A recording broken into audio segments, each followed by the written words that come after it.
Amigos de Canal 6, sean bienvenidos a su gran podcast, El Reportero. La gente de Medio Tiempo también, bienvenidos. Y por supuesto a toda la raza, a toda la banda del Reportero. Muchas gracias por estar acá con nosotros.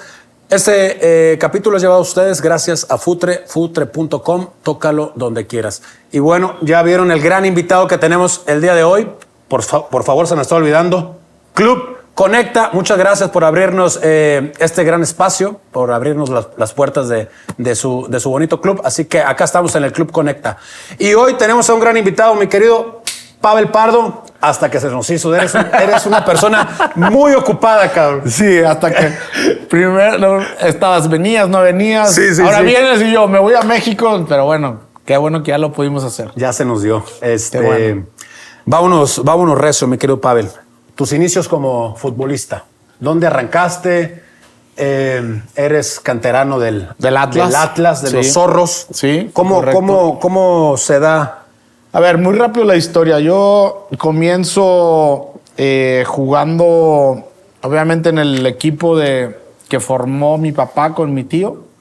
Mi papá tiene 7 hermanos, futboleros. El equipo se llama, todavía siguen jugando. Bueno, ya le cambiaron un poco el nombre. Títulos universitarios. Okay. Ahí empezamos, formamos. Mi papá tiene 7 hermanos y 2 hermanas, pero bueno, los 7 hermanos siempre tuvieron equipo, siempre jugaron. Me tocó jugar con ellos, ¿no? Con mi papá, con mis tíos. Todos mis tíos jugaron fútbol. Nivel profesional, mi papá llegó hasta 3ª división en Chivas. Mi tío Héctor, 2ª división de la UDG. Mi tío Enrique, entrenador de 3ª división del Atlas, donde estaba Mauricio González, estaba el Diablo Márquez, estaba el Riel Gutiérrez, el Güero Aceves creo que estaba, bueno, entre otros. Y ahí, así fuimos creciendo. Se formó un equipo donde el entrenador era mi tío Enrique, mi papá. A los 15 años, el Güero Real, que es de la misma colonia que somos nosotros, que es la Unidad Clemente Orozco, el Güero les dice a mi papá y a mi tío, cuando tengan 15 años, tráiganlos. Aquí le hacemos una prueba. Y afortunadamente todos, o sea, mis primos, amigos que jugábamos en el mismo equipo, todos nos quedamos en el Atlas. Órale. Todos. Y todos tuvimos oportunidad. Un primo más grande, obviamente, que yo, llegó hasta reservas. Y de todos los primos, fui el único que debuté en el Atlas. Sí. Así fue la historia del club. Pues todo el mundo conoce a la familia por futboleros. Y la ventaja que tuve una formación, obviamente los mentores, tanto mi papá como mi tío, con una formación muy importante a nivel amateur, que ya entrenábamos 3 veces a la semana en ese tiempo. Pues hacíamos físico, íbamos a correr, íbamos al gimnasio, trabajos de técnica todo el tiempo. Técnica. Mucho eso. Sí, la verdad que sí, me ayudó muchísimo. Y luego teníamos, ya cuando íbamos creciendo, teníamos también clases de táctica que nos daba mi tío. Entonces mi tío pues fue entrenador profesional. Entonces creo que todo ese aprendizaje, o sea, esa base del Güero Real se dio cuenta y dijo, miren, lo que ustedes hacen aquí, nosotros no lo tenemos abajo de menores de 15 años. Entonces, cuando tengan 15 años, vengan, que antes era la 3ª o el famoso piloto, que era más o menos como hoy la sub-15, sí. Y ibas avanzando. Entonces, pues ahí fue ese crecimiento y después llegué a los 15 años y a los 17 años ya estaba debutando en el Atlas. Por eso te pusieron bebé. Que no te gusta, sí. No, me da igual. O sea, al final de cuentas. El perro, ¿no? El perro ya es que le pone bautiza apodos. No, bueno. A todo mundo le pone apodo y ya te bautiza y ya se queda. Y era exactamente, el apodo del bebé fue porque en el Mundial del 98, pues soy de los más chicos. O sea, tanto Duilio como yo somos 76. Duilio es de marzo, yo soy de julio. Y eran los más chicos en la selección del Mundial del 98. Ah, y de ahí sale Y de ahí sale el apodo del bebé. Pero siempre fui de los más chicos. Fíjate que, por ejemplo, la generación, bueno, obviamente Cuauhtémoc, Villa, Osvaldo, Borghetti, todos ellos son 73. Y Duilio y yo siempre fuimos de los más chicos, 76. Órale. Oye, Pavel, llegas a los 15 años, debutas a los 17. Sí. Muy rápido tu debut. ¿Cómo se da? Pues mira, avanzo muy rápido.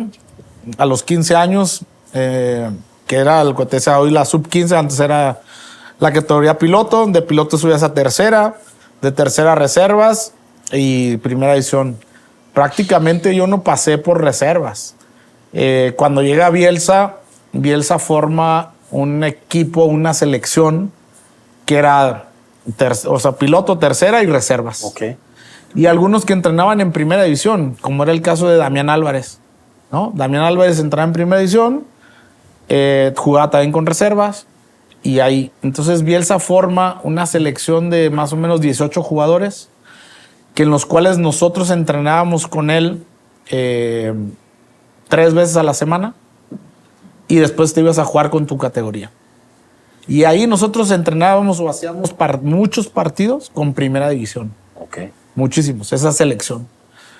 Y cuando Bielsa agarra primera división, porque Bielsa agarra fuerzas básicas, o sea, viene a ser el director de fuerzas básicas. Que esto hay que entender. El trabajo que hizo Efraín Flores, el Güero Real, Héctor Real, bueno, estaba Maciel y bueno, muchos otros. Era muy interesante lo que estaban haciendo. Entonces Bielsa se da cuenta de esa situación. Y cuando llega al Atlas dice, no, espérate, yo quiero ser el director de fuerzas básicas. Y algo bueno que hizo Bielsa fue empezar esas visorías o ese escauteo por toda la República, ¿no? Fue cuando llegó Borghetti de Sinaloa. Toda la cantera esa. Es correcto. Que de Sinaloa había pocos jugadores. No se volteaba a ver a Sinaloa en esos tiempos. Muy poco. Y Borghetti es el pionero. Sí. Después tuvimos otro compañero, Ventura, de Tijuana, por ejemplo. Luego del sur, ¿no? De Yucatán, Hugo Salcedo. Hugo de Salcedo, Miguel Salcedo. Hugo Salcedo no. Miguel Salcedo, de Yucatán. Entonces, ahí es cuando Bielsa empieza a formar. Órale. Todo eso por toda la República. Y creo que eso fue también muy importante con esa generación y esa captación. Y ahí es donde rápidamente, cuando Bielsa pasa al primer equipo, ahí me acuerdo la primera vez, me dice, fui a entrenar con primera división y me dice, vas a jugar de lateral derecho. Pues yo juego. Mi posición era mediocampista, toda la vida. Entonces me dice, vas a jugar de lateral, cuando no tienes la pelota y no tienes a quién marcar, pues automáticamente te vas hacia el medio, que es donde vas a apoyar, ¿no? Y él jugaba con una línea de 4, que a veces la convertía en 3, dependiendo del extremo donde jugaba. Si jugaba por el lado derecho, pues obviamente el lateral izquierdo se quedaba marcando, y yo siendo el lateral derecho, pues volanteaba. Entonces lo hacía muy fácil porque mi posición natural era mediocampista. Y así fue como sucedió. Lo tenías ya mecanizado, el movimiento que te... Exacto, a mí se me hizo mucho más fácil. Sí. Porque yo al jugar en el medio siempre recibía de espaldas. Entonces al jugar de lateral derecho, pues siempre veía... Siempre de frente. De frente, y tenía un aliado que era la banda. Exactamente. Y después tenía el central y... ¿no? Entonces, pues se me facilitó. Y ahí es donde rápidamente Bielsa me debutó. Ese primer año jugué 27 partidos. ¡Wow! Un montón. Sí, muchos para ser novato. Novato. Era torneo largo, que fue en el 93. Y ya, de ahí ya no solté.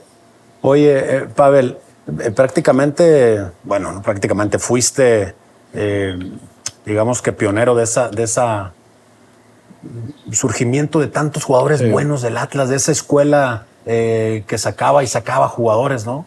Sí. Porque estás tú, está Cepeda, está Rafa Márquez, está, Osvaldo Borghetti.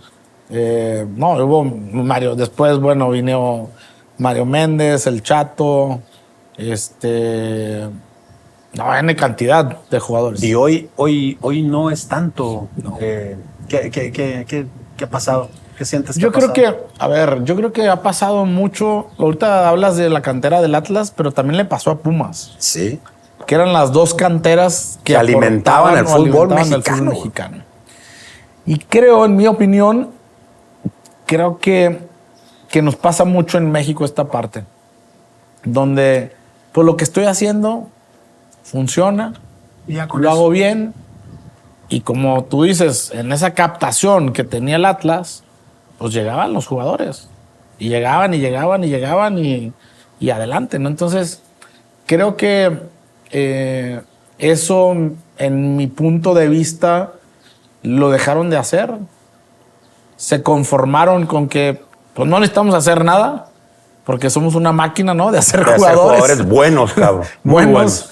Y venían y, por ejemplo, hoy, que no solo Atlas, sino la selección, lateral izquierdo, lateral derecho, era como que, salió uno, venga otro, y así, era natural. Y pienso que eso es lo que, en mi punto de vista, se dejó de seguir trabajando, de seguir innovando, y se quedaron ahí, y se empezó a morir la generación, se empezó a morir la academia, y hoy, a ver, siendo honestos, digamos, un último jugador emblemático, otro que se nos olvida, que es Andrés Guardado, que es creo que el último, cabrón, ¿no? Que realmente como referente no solo del Atlas, sino de la selección. Sí, del fútbol mexicano. Y del fútbol mexicano. Pero después, nada. Ya no ha habido, güey. El último hoy creo que Jeremy Márquez. Que es una de las joyas. Barbosa, que fue a Tijuana, ahora fue a Toluca. A Toluca. Que fue campeón también, campeón con el Atlas. Pero después, no más. O sea, jugadores muy buenos, porteros muy buenos. Porteros, por ejemplo. Osvaldo. Lo acabas de decir. Cabuto. Corona. Chuy. El profe Morales era el que sacaba toda esa banda. Por ejemplo, después se fue a Cruz Azul. Entonces, todos esos jugadores o esa escuela, creo que a veces no le damos el valor que esta gente importante, que es el visor, que es el que ha vivido todos estos jugadores. El formador. Y de repente, no estoy peleado, pero pasa, ¿no? Con esta nueva innovación, tecnología, vienen jóvenes nuevos, que está bien, pero creo que no te debes de olvidar de esa raíz del que sabe, del que al simple ojo dice, este es bueno, sí, ¿no? Claro. Porque eso pasaba. Sí, así. Nada más de verlo. Un rato. Y no solo está el caso de Morales, muchos visores de Atlas que después los fueron haciendo a un lado, y ahí es donde se empezó a morir la academia del Atlas. Esa es la verdad. Hoy creo que se está haciendo otra vez una reestructuración donde hay chicos interesantes en 2007, 2008, 2009 y ahí. Es algo normal, ¿no? ¿Qué pasa? Sí. Y es una generación que otra vez vuelve, son ciclos. Renovar. Y una renovación. Y yo siempre lo digo, a ver, hoy lo vemos el Barcelona, ¿no? Tardó también tiempo. Sí. Hicieron, en mi opinión, también no cosas de fuera, estamos hablando, ¿no? Que no lo hacen. Hoy otra vez vuelven. Sí. Y hoy, pues, el equipo es campeón con una generación importante. Entonces, creo que eso es lo que al Atlas le ha pasado. Ese es mi punto de vista. Del Atlas, ¿cuánto tiempo duraste en Atlas? ¿Te fuiste a Tecos? A Tecos, pues, a ver, yo debuté en el 93. Y en la temporada 98-99, después del Mundial de Francia 98, me voy a los Tecos un año. ¿Por qué a los Tecos? Porque ahí me vendieron. ¿Sí? O sea, sí, ya sé que antes, bueno, no sé si hoy siga siendo así, pero antes te vas acá, que te vendí acá. Al mejor postor. Y hazle como quieras, ¿no? Y hazle como quieras, cara. Fíjate que para mí fue un paso bien importante, en Tecos. Te voy a decir por qué. Porque obviamente, a ver, lo tengo que decir, Atlas, hay mucha afición en Guadalajara, obviamente representa dentro de la ciudad, en el estado, pues es Chivas y Atlas, ¿no? Tecos, UDG eran los otros equipos. Pero Tecos con una institución muy importante que que vinieron jugadores muy importantes y que después fueron figuras no solo en México, también internacionalmente, ¿no? Siempre se caracterizó de traer buenos jugadores, ¿no? Llámese Loco Abreu, llámese Navia, llámese Achita Rubén Ludueña. Sambuesa, y Achita Ludueña, o sea, N cantidad. Entonces, cuando voy a los Tecos, para mí era un reto importante, ¿no? Porque no tenía, digamos, esa difusión o esa presencia de lo que es Atlas. Y pues obviamente yo me acuerdo que iba a entrenar, iban 2 periodistas, Sí. ¿no? Cuando en Atlas pues había muchísimos periodistas, de todo. Y fue un reto importante que me acuerdo que quedamos en 3er lugar general. Y eso nos dio para calificar, nos eliminó Necaxa de Manuel Lapuente. Pero fue una etapa muy buena donde tuve compañeros como el caso de Sencomuf, bueno, obviamente Eustacio Rizzo, bueno, Cheto empezaba. Cheto empezaba. El Bofo debutó ahí. Fue cierto. Ahí debutó. Después estaba Reinaldo Parks, estaba Manuel Vidrio, me tocó. El Polillita da Silva. Sí, cabrón. ¿Quién teníamos? Chorrillano Palacios. Agustín, ¿se acuerdas de Agustín García? Gilberto Adame. Gilberto Adame, claro. La verdad que éramos un muy buen equipo, buenos jugadores, y el equipo jugaba bien. Primero me tocó Bucetich, después vino el maestro Reynoso y terminó dirigiendo Martínez, que no me acuerdo ahorita su nombre. Le decíamos el bizcocho. Y él jugó en Tecos, jugó creo que también en la América. Órale. Oye, ¿te gustaban las playeras de los uniformes de los Tecos?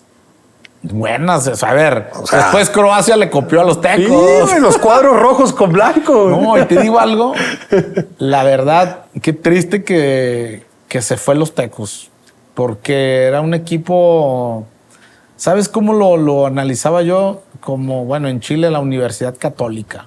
Okay. Un equipo pequeño, un equipo con un estadio, un aforo Sí. de 25,000 a 30,000 personas. La cancha era espectacular. La cancha era espectacular. La mejor, yo creo, del fútbol mexicano. Jugaba los viernes, ¿no? Después tenía sábado y domingo. Sí. Vallarta. De todo, ¿no? La verdad que sí. Viví una etapa muy, muy buena, lo digo honestamente. Al principio éramos una banda, pero después nos pusimos las pilas y te digo, calificamos directamente, fuimos 3º, 4º lugares en la tabla general. No, tenían muy buenos jugadores. Muy buenos Guerreros jugadores. y de todo había. De ¿no? todo había. Y por El eso Loco Abreu se cansaba de meter cabezazos. a mí no me tocó Loco Abreu en Tecos. Me tocó, te digo, Eustacio Rizzo, Sencomuf, que eran los delanteros, y Polillita da Silva. Ok.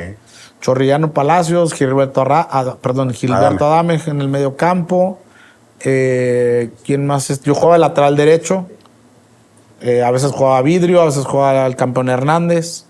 Gallaga. Mauricio Gallaga. Briones era el portero. Carlos Briones. No, teníamos buen Buena equipo. banda, Buen buena banda. equipo, la verdad que sí. Después Muy bueno. viene América. Y después de ahí, en el verano del 99, me voy a la América.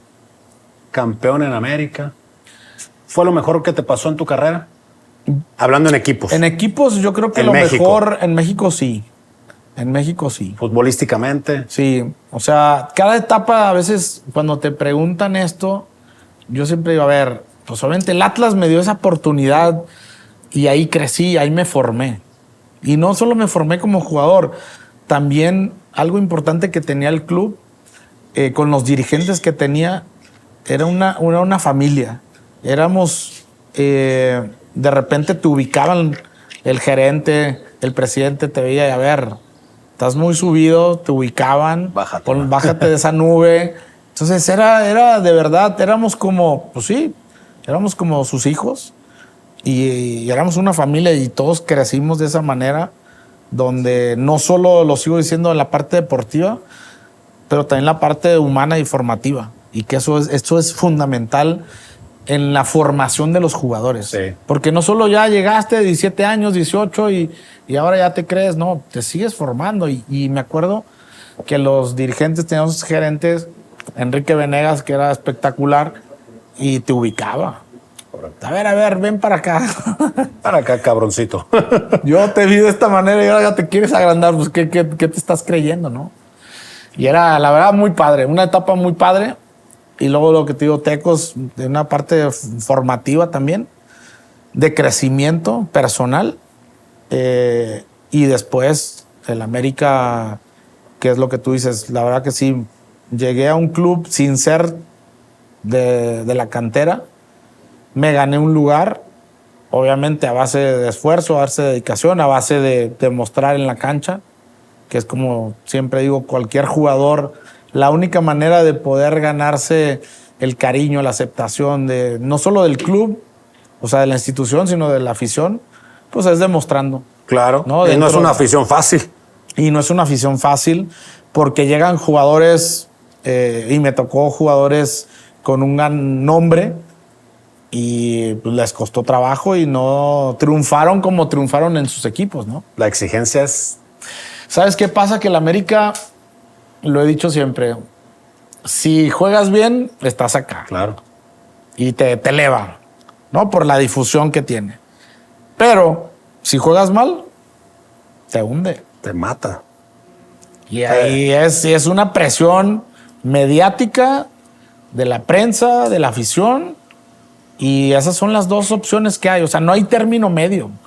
Y pasa lo mismo, ¿no? O lo amas o lo odias. O lo odias, sí. No, ese es de ódiame más. Pues la verdad que el eslogan lo dice. Le viene el... Y aprendí, la verdad, a sentir ese americanismo de la gente, de la institución. Es algo muy importante porque es cierto. O sea, tú llegas y tiene que haber títulos. Si no fracasas. Si no hay es un títulos, fracaso. Esa es la verdad. Sí. Entonces tienes que estar preparado para eso. Y creo que yo lo entendí desde el primer día que llegué. Me acuerdo que mi primer entrenador fue Quise, el hermano de Hugo Quise. Después Alfredo Tena. Bueno, pues obviamente Ben Hacker, en paz descanse. Me tocó la Puente. Y luego después en otra época, cuando regresé de Alemania, me tocó Reynoso otra vez. Entonces creo que la América, a ver, tienes una parte que si el jugador que llega ahí no entiende de lo que es el América, sí cuesta trabajo y lo hemos visto también actualmente en actuaciones y la prensa, la gente te hunde. Te comen, sí. Te comen, esa es la verdad. Sí. 100%. Oye, quedaste 2 veces campeón con América de Liga. Sí, 2002 y 2005. Sí. Háblanos un poquito de esos 2 campeonatos. Fíjate, el 2002 teníamos prácticamente 13 años. Había una sequía importante. Sin salir campeón. Sin salir campeón. O sea, me tocó una época difícil, una época complicada en el América, porque no teníamos títulos. Obviamente los 80s, que fue una etapa dorada para el América, con campeonatos, grandes jugadores, grandes figuras. Y pues es siempre eso, ¿no? Sí. Ese equipo era lo máximo y entonces estás tú y prácticamente pues no eres nada, ¿no? Sin títulos, con altibajos, ¿no? En esa temporada del 2002 calificamos en 8º lugar, jugando también Copa Libertadores a la vez. Y La Puente, un genio para, obviamente, gestionar equipos. Me acuerdo perfectamente que perdimos la final, el primer juego, con Necaxa, nos fuimos abajo 2-0. Y esto es algo bien interesante, porque nosotros, La Puente le gustaba concentrar en Cuernavaca, ¿no? Sacarnos... ¿En Sumilla o no? En Sumilla, es correcto. Nos sacaba de esa, digamos, burbuja de Ciudad de México, donde está todo el mundo, entonces aislarlos, que nos fuéramos a descansar. Se acabó el partido, íbamos en el camión, obviamente tristes, todos, y llegamos al hotel y me acuerdo que nos reunimos en una habitación. Después, ya sabes que normal, siempre después de los partidos es difícil conciliar el sueño. Sí, no te puedes dormir. Y pues la verdad, pues te echas una chela, algo para relajar. Y eso, teníamos un gran equipo, me refiero en cuanto a unión. Nos reunimos, estaba Iván Zamorano, Ricardo Rojas, Duilio, estaba yo, estaba el misionero, Germán Villa, entre otros. Y me acuerdo perfectamente que esa noche, entre los que estábamos, decíamos, lo vamos a dar vuelta. Entonces veías una convicción de los que estábamos en esa habitación, que pues esa conexión después se transmite, ¿no? Sí. Y La Puente también. O sea, yo me acuerdo que pues, terminó el partido, una persona siempre... Fíjate, algo interesante de la Puente. Cuando perdías, estaba tranquilo. Y cuando ganabas, estaba furioso siempre. Preocupado. Y ganamos, pero fuimos un desastre. Y tú decías, a ver, espérate, ¿cómo? Y cuando perdías era tranquilo. A ver, tenemos 90 minutos. Vamos a ganar el partido y lo vamos a dar vuelta. Entonces, esa tranquilidad se transmite. Y nosotros, te digo, ese día, esa noche anterior, o esa noche después del juego, más bien, lo platicábamos. Y curiosamente, para el 2002, el campeonato, viene la final, el último partido, estadio repleto, y veníamos en el camión. El camión era una fiesta, esa es la verdad. Una conexión que había entre los jugadores. Llegando al estadio, la afición estaba vuelta loca, o sea, como nunca la habíamos visto. Y había una conexión muy grande.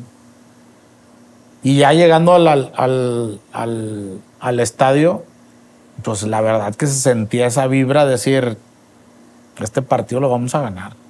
Lo sentían ya. Se sentía, sí, de verdad. Eso se siente, sí. Eso se siente. Sí. Tú sabes que cuando estás, sientes esa energía, esa sensación de que vamos a dar vuelta.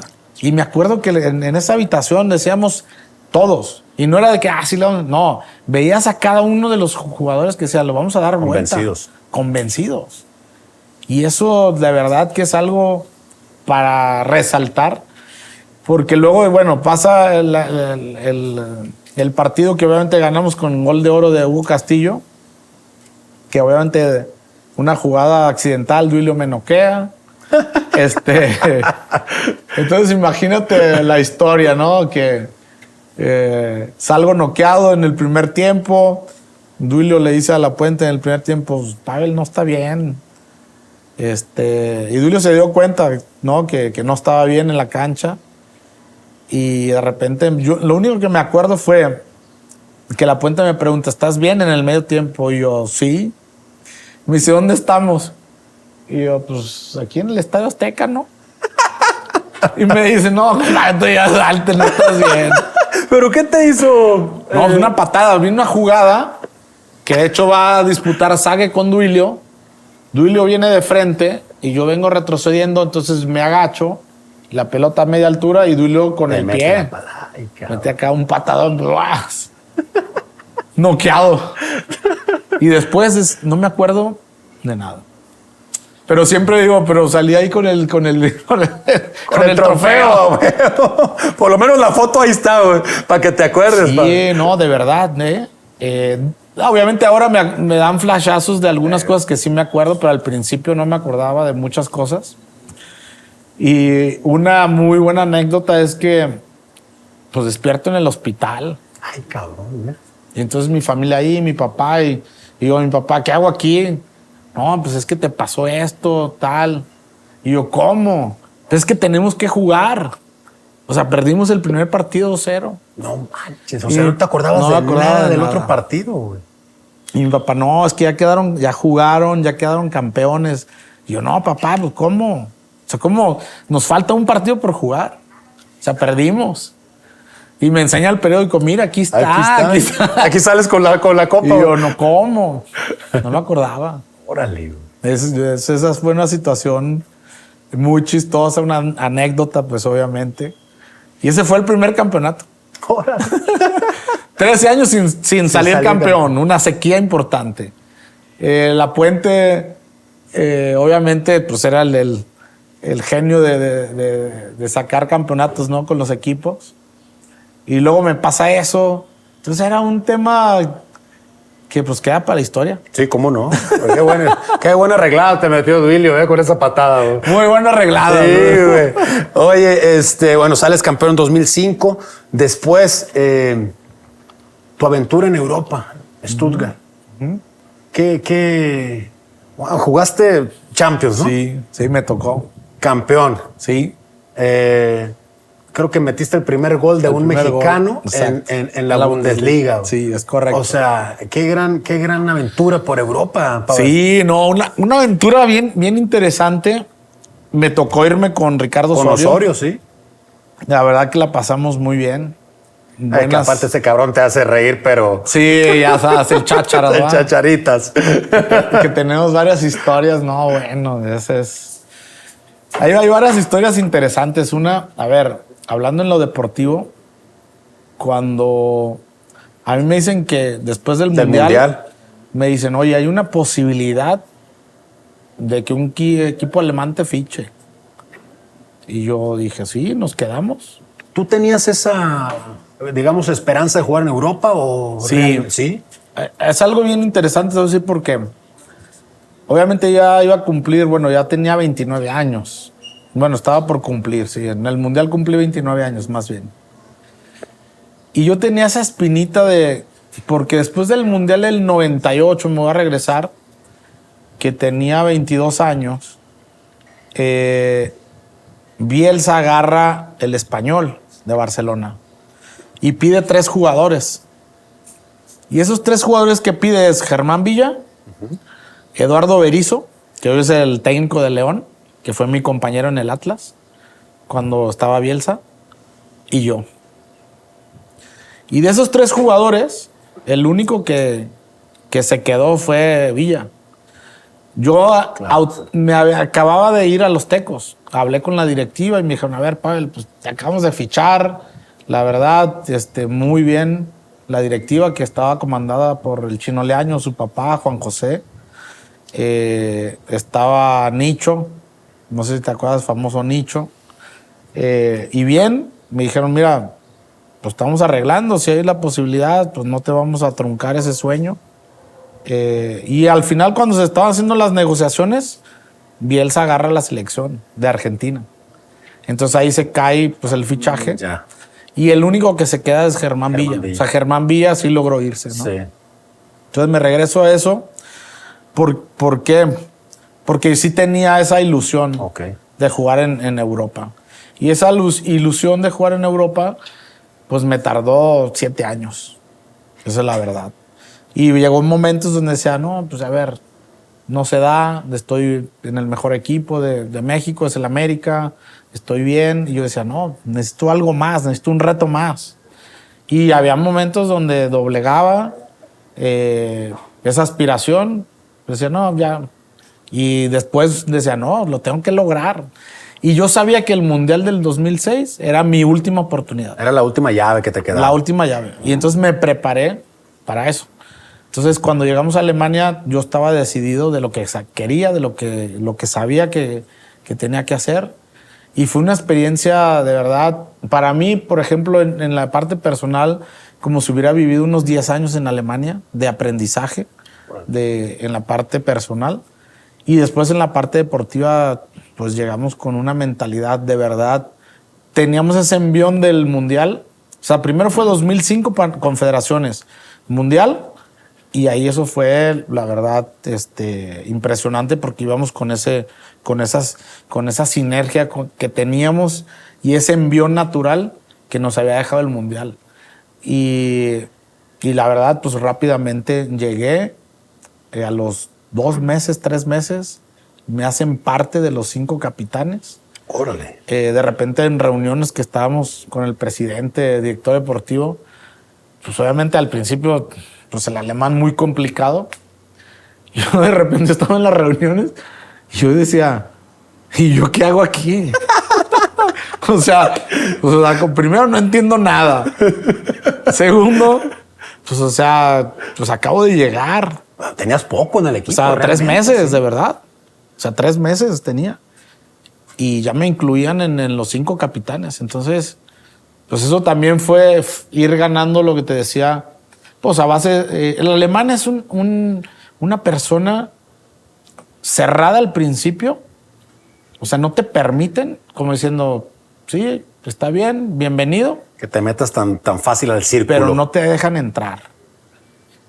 Y poco a poco, cuando ellos se van dando cuenta que eres profesional, que eres disciplinado y que tu forma de pensar va de acorde como lo que ellos son, ahí es donde te abren las puertas. Pero te las abren para siempre y para toda la vida.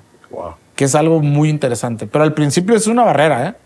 O sea, ya me acuerdo, llegamos al vestidor y Osorio decía, oye, pareja, no, pues aquí nadie nos saluda, nadie nos tira nada.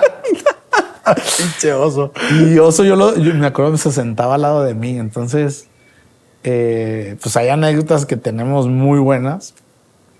Pero esa parte donde empezamos a ver otra cultura, otra forma también de ser profesional, porque son muy profesionales, desde todos los días. O sea, no hay un día que no tengas que entrenar bien. Ellos se preparan hasta para las pruebas físicas. En las pruebas físicas yo me acuerdo, a ver, mi característica de ser rápido nunca fue.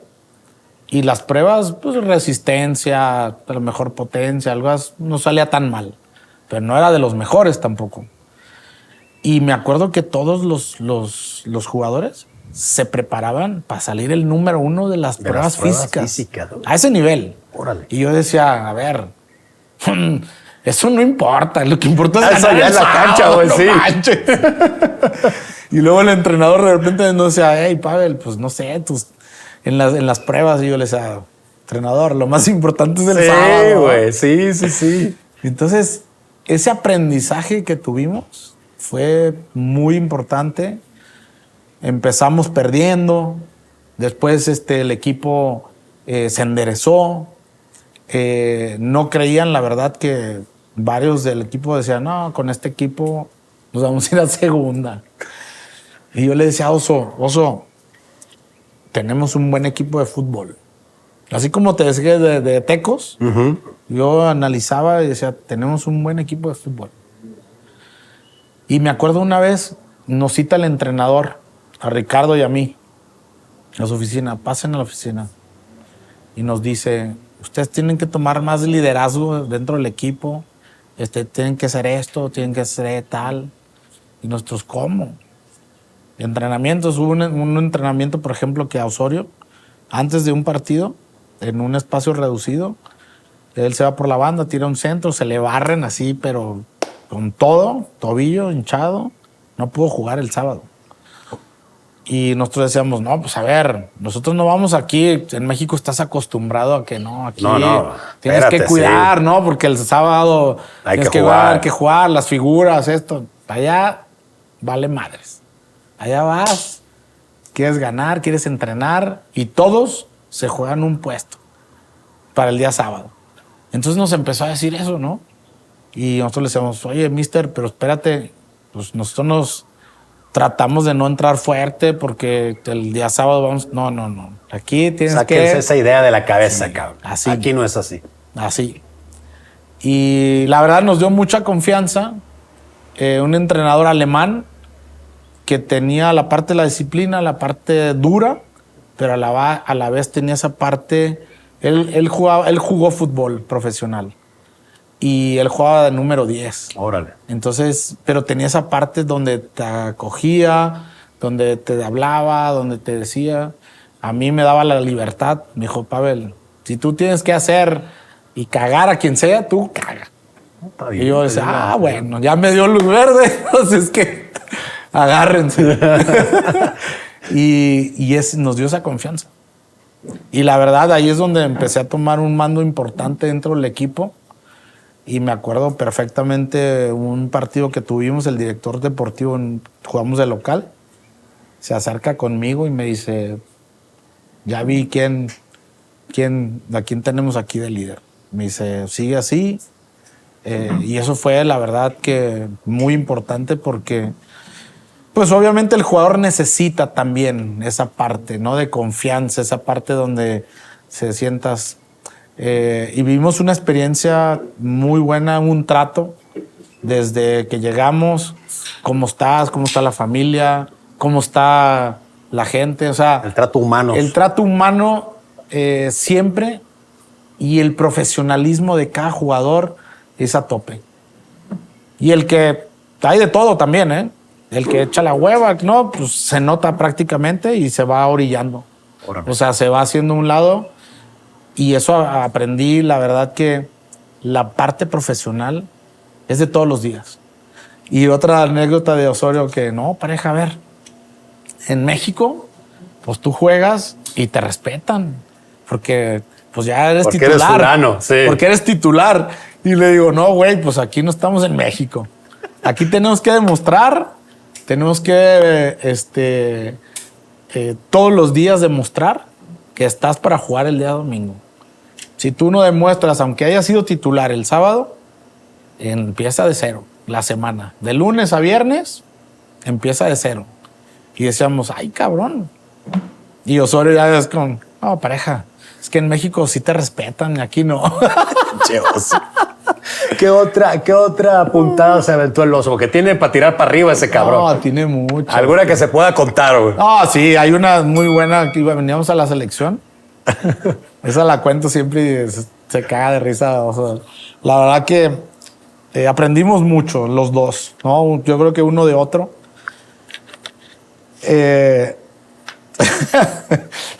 Teníamos un maestro que a la fecha sigue siendo mi amigo y seguimos haciendo cosas juntos en Alemania, ¿no? Con el tema de la representación de jugadores. Y se llama Jens, nos daba clases. Entonces, ahí está otra anécdota buena. Nos daba clases. Imagínate la pretemporada, ya sabes, las pretemporadas te meten unas chingas. Putizas. Y ya llegas al cuarto fundido. Vengan, clases de alemán. Y yo, no manches, ¿cómo? No tenemos para pensar, estamos muertos. Y yo le decía, Jens, ¿por qué no le dices a ellos, pues ya, que nos diste clases y ya? Y me dice, no, Pavel, es mi obligación darte clases. Y mi obligación, ellos me pagan para darte clases. Le digo, pues nadie se va a dar cuenta. A ver, ¿quién se va a dar cuenta? Nosotros que no vamos a decir nada. Nosotros no vamos a decir nada, que no nos diste clases. No, es mi obligación y te tengo que dar clases. Y yo, ay, cabrón. Y nosotros acá como buenos mexicanos, ¿no? Queriendo negociar. Sí. Y no, Pavel, tienes que estudiar y tienes que aprender alemán y tal. Así. Y luego otra de Osorio. Digo, esa es una anécdota buena porque pues ahí te empiezas a dar cuenta cómo son. La disciplina. Ellos. La disciplina y que todo es en serio y todo es al máximo y tal. Cuando veníamos a jugar a la selección, Osorio y yo, de repente regresábamos y Osorio siempre llegaba unas maletonas. Y yo le decía, güey, pues que no ya te llevaste toda la ropa y todas las cosas desde que ya tenemos casi un año. Y abría la maleta. No, pareja, mira. Chilitos, dulces, chiles en lata. Hasta una tlayuda llevaba de Oaxaca, el cabrón. Todo, no, Es un espectáculo. Es un espectáculo. Pero de verdad que nos ganamos un respeto. Dejaron una huella muy importante. imborrable, yo Sí. creo. Y hasta la fecha, lo hablamos Osorio y yo, vamos, nos respetan. Los siguen invitando a eventos. Siguen invitando a eventos, tratan muy bien a los exjugadores, les dan ese lugar, les dan esa parte de lo que fueron, de lo que aportaste. Y creo que eso me parece que hay cosas importantes que hay que aprenderles y que en México no las hacemos. Es triste, porque independientemente de lo que hiciste, no hiciste, pero que fuiste parte fundamental de un club y ellos te abren las puertas, como te decía, para siempre. Y nos siguen invitando a eventos, te siguen tratando. pues Salcido en Holanda, Guardado en Holanda, en Sevilla, o sea, y esas cosas, creo que ese es un punto donde tendríamos que aprenderles para que aquí también, pues obviamente, que hay muchas cosas que, por cierto, podemos ayudar al club, a los jugadores, y ellos tienen ese cariño, ¿no? Le dan esa parte, ese reconocimiento al jugador. Ese agradecimiento. Ese también, agradecimiento, ¿no? De que tú fuiste, diste por el club y te lo agradecen de esa manera. Y aquí en México está muy abajo eso. Aquí viene, ¿quién viene yo después? Está bien, que se espere. Cierra la puerta. No, cuando viene me va. Si no, no te dejan entrar, cabrón. Ya me pasó. No voy a decir marcas ni nombres, pero ya me pasó más de una vez. Pavel, ¿Qué marcas? Dilas. No, ya le he dicho, en Necaxa no me dejaron entrar, imagínate. No, pues que te digo. Bueno, allá está. Bueno, ¿para qué hablamos? Está muy buena la plática. Tienes cosas que hacer. Vamos a terminar rápidamente, güey, con dos dinámicas rápidas. Esta se llama cortita hacia el pie, con Pavel Pardo. Yo te digo la palabra y tú me dices lo primero que te venga a tu cabeza o a tu corazón. Los Zorros del Atlas. Pues es el equipo que me dio la oportunidad de nacer. El cariño y la frase que dice, ¿por qué le vas al Atlas? Si te lo digo no lo vas a entender. Órale. Porque es como una religión. O sea, el club tiene algo que te atrae, que te llena y lo llevas hasta el final. ¿Y le ibas al Atlas antes de...? Sí. Ah, ok. Sí. No, sí, no desde que la clásica. Sí. O la clásica, yo le iba a la América y me fui a la América y le voy a la América. No, tengo que decir la verdad. Siempre fui del Atlas. Pues te digo, mis primos más grandes, pues siempre estuvieron en el Atlas. Mi tío era el entrenador, estuve en el Atlas. O sea, yo empecé a los 7 años en la escuela del Atlas. Pues eras entonces, toda la vida. Después, claro que vas a la América y lo que dije hace rato, pues tienes y ganas ese cariño y pues claro que te encariñas. Y te nutriste del americanismo, Claro, te también. llenaste del americanismo. También. Te enamoraste del americanismo. También, es correcto, Claro. tal cual. Los Tecos. Una institución que me hizo crecer como persona. Las Águilas del América. Pues el equipo más grande. El equipo más grande. Los títulos lo dicen, ¿no? Los títulos dicen todo. Y hasta ahí, no voy a decir nada más. No voy a decir nada más. Hasta ahí. El Stuttgart. Creo que eso fue la parte más importante de mi carrera, en la parte no solo deportiva, pero también emocional y personal. Aprendí muchísimo. Como te dije hace rato, cuando llegué a Alemania, esta es una frase, digo, que dijiste cortes al pie, pero la tengo que decir porque... y no porque sea yo, ¿no? Porque es algo que siempre me gusta decirlo, de lo que somos capaces los mexicanos. Claro. Y que a veces no nos la creemos. Y cuando hice una entrevista al director deportivo, que era Horst Held, le preguntaban de mí y decía, Pavel Pardo, pues el mexicano, más alemán que los alemanes. Órale. Entonces para mí me hizo sonar esa nota que hizo él, o sea, que esa entrevista que le hicieron. Y también, esa es una nota importante, el entrenador siempre hacía, en el invierno, siempre hacían una pausa. O sea, siempre hay una pausa en Alemania, por el tema del invierno fuerte, las nevadas y eso. Y me acuerdo que hizo una plática, siempre hacía las pláticas en diciembre y así iba por cada jugador. Y entonces el entrenador Armin Fee dice, a ver, Osorio, la verdad, no conocí a los mexicanos. Pavel, Ricardo, mis respetos, profesionalismo, disciplina, pasión. O sea, de verdad, nos tienen a nosotros, así lo dijo, nos cayeron la boca y la verdad, mis respetos. Y eso, de verdad, sí es un orgullo porque no, lo digo, cabrón? no porque seamos nosotros, sino porque siempre trato de decir que esa es la capacidad del mexicano, ¿sabes? y que tenemos talento, tenemos virtudes, obviamente también tenemos defectos, Claro. pero que a veces no lo sabemos aprovechar. Y yo creo que no nos damos cuenta del potencial que tenemos, ¿no? Esa es la clave. Me sale bien esto. Bueno, pues esto ya me sale bien. Sí. Sí. Tenemos un chingo de huevos también, porque no es fácil estar en otro país. No, y a ver, los mexicanos, lo que acabas de decir, cuando tú vas a otro país, a ver, primero nomás cuando llegamos, a nosotros nos decían, es que la selección de México jugaba con una selección europea. Y dices, caray, espérate, estos son los comentarios que están diciendo de Alemania, de Europa. Y nosotros los mexicanos siempre nos tiramos, perdón lo que voy a decir, mierda. Digo, tristemente. O sea, el peor enemigo de un mexicano es otro mexicano. Entonces digo, ¿cómo puede ser eso, no? Donde de fuera nos ven con otros ojos, de fuera nos ven estas cualidades y nosotros aquí adentro nos matamos unos con otros. Y es triste, la neta, triste.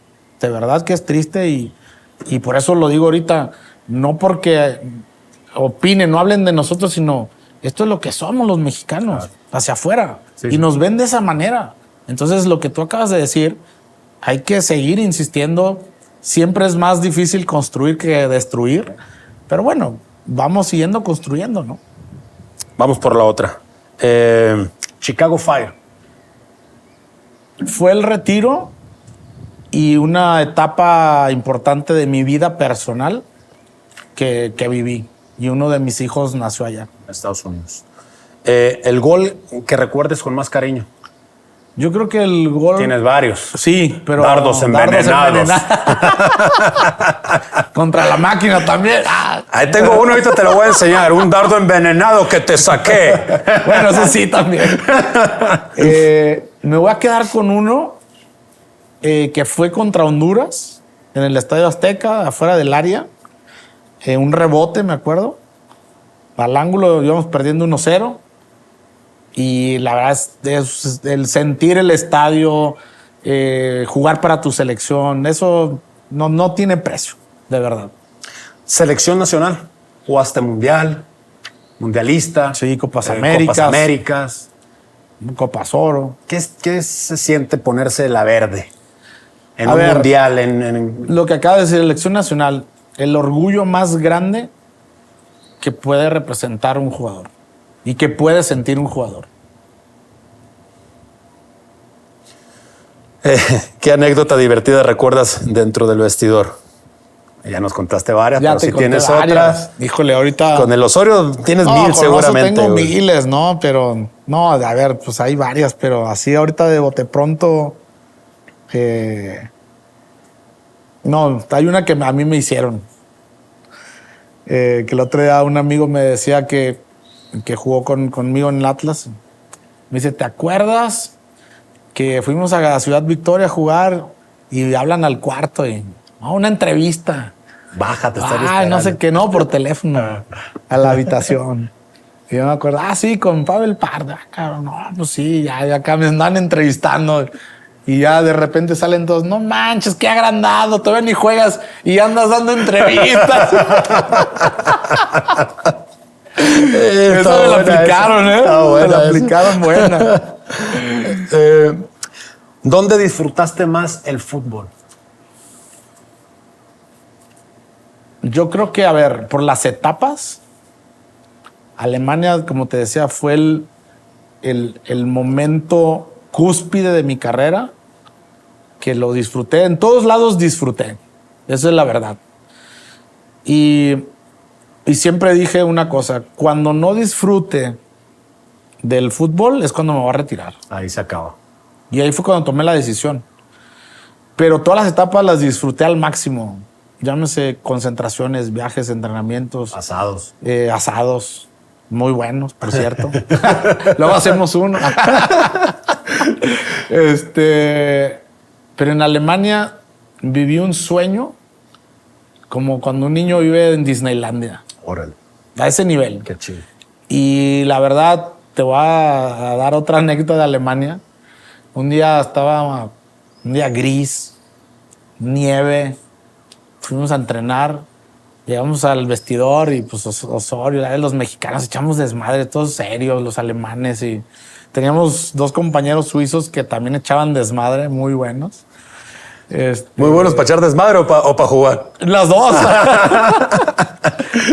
y y llego y estaban los alemanes, había un danés, un sueco, y pues teníamos de todas las nacionalidades. Y yo llego, no manches, está nevando y la chingada. Y estos güeyes todos amargos. Y yo, ¿por qué están amargos, ve? Me dice, Pavel, nosotros, me dice un sueco, Alex Fanerud, que después jugó por Turquía también. Me dice, Pavel, yo desde chiquito veo nevar, veo gris, y dice, me caga. Y tú vienes, pues, bien contento, güey. Bien contento. Está nevando, estoy viendo nevar y la chingada. Le dije, sabes que sí, tienes razón. Sí, güey, con razón también agüitados todos. Pero te digo algo, el clima también hace eso, ¿eh? El clima, pues, te deprime. Te da para abajo. A veces te da para abajo y ya cuando ves a los alemanes, hay sol, terrazas, cerveza. No manches, es otra cosa, ¿eh? Y otra historia también buena de la cerveza, me acuerdo, después de los partidos era normal, en nuestro autobús había cervezas y siempre viajábamos de regreso en autobús. Ya, tenemos en la chela. Y ya 3, 4 y se acababa, ¿no? Pero pues es que también nosotros vas y te dan... te ponen ahí un 6 de 12, ¿no hay? Ahí va la otra. Ricardo Antonio Lavolpe. El mejor entrenador. Hugo Sánchez. Mi ídolo. Ricardo Osorio.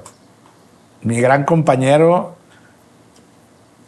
y la mejor persona que he conocido, de verdad, una nobleza que tiene. Y lo sigo insistiendo, vivimos anécdotas buenas, momentos duros también, pero la experiencia que vivimos los dos en Alemania fue extraordinaria. Espectacular.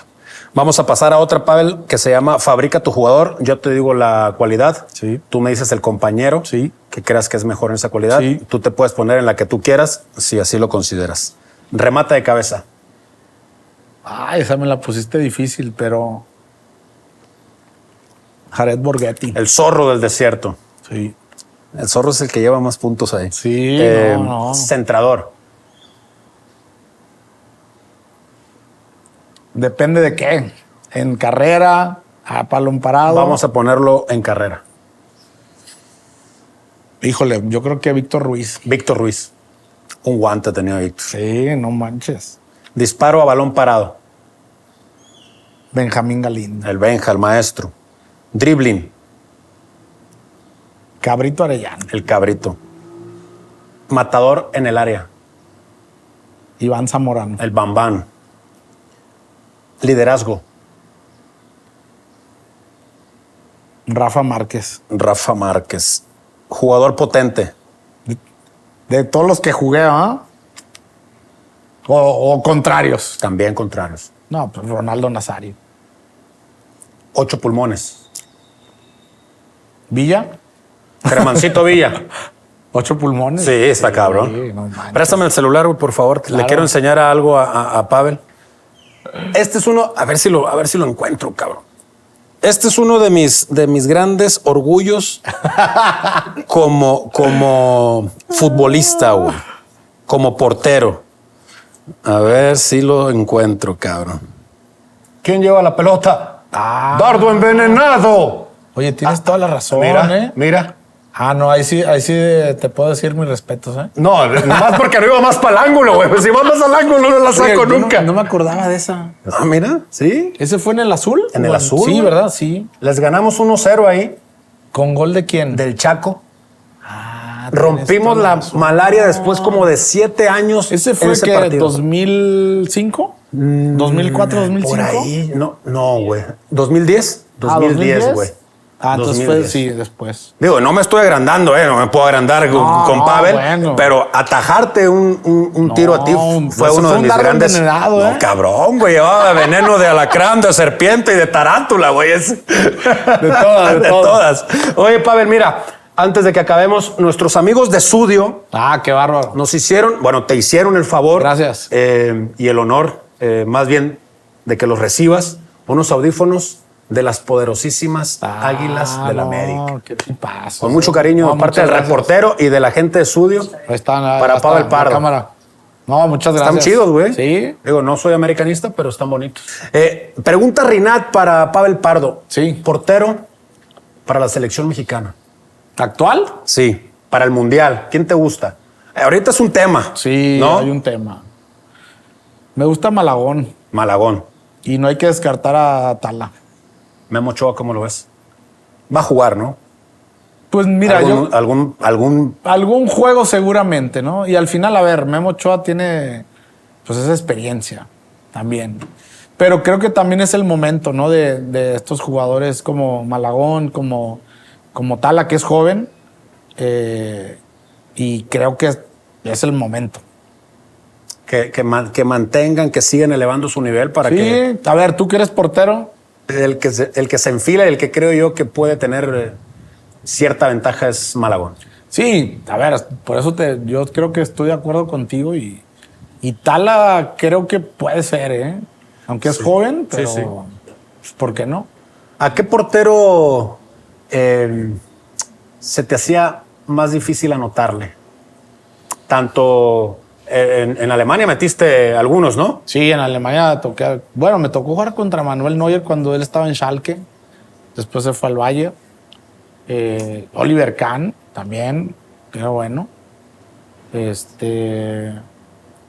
Aquí también el difícil, ¿sabes quién era? A veces en tiros libres el Conejo Pérez. ¿Sí? Llegaba a todas el cabrón. No, de una potencia encabronada. El pinche Conejo era O sea, rapidísimo. llegaba rápido y así se paraba el cabrón. Sí, la verdad que sí. En sí. Yo pensé que ibas a decir a mí después de esa tajada que... Bueno, después de ti el Conejo. Amigos, esto fue El Reportero con este señorón, con Pavel Pardo. Muchas gracias. Nos vemos la próxima.